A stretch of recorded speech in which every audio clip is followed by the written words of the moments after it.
Ils ont bloqué le péage de Biriatou à la frontière espagnole et celui de Biarritz-la Négresse durant toute la journée. Plus de 500 gilets jaunes se sont rassemblés au Pays Basque durant ce 3e samedi de mobilisation.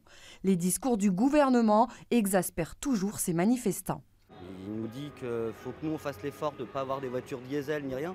Et en fait les voitures des forces de l'ordre qui vont arriver dans pas longtemps, ils sont tous au diesel, quoi. Il y a plus de 9000 véhicules qui vont arriver, tous au diesel. Donc après dire au peuple qu'il ne faut pas rouler en diesel et eux à côté de ne pas faire l'effort faut vraiment arrêter. Venus en nombre, ils ont choisi de bloquer des sites stratégiques pour faire réagir au-delà des frontières. On filtre la circulation des camions, une cadence de 5 minutes, il y a 2 camions qui passent.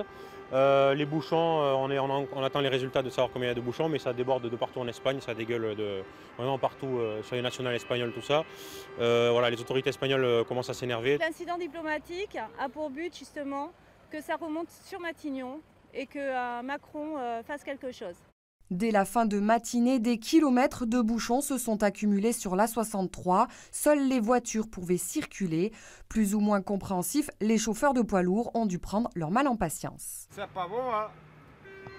La diesel, beaucoup d'argent. C'est très difficile toute Europe.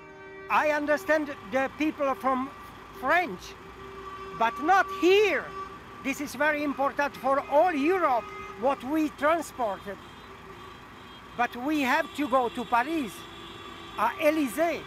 Les gilets jaunes ont été évacués en fin d'après-midi par les CRS au péage de Biriatou. Ils envisagent déjà de nouvelles actions.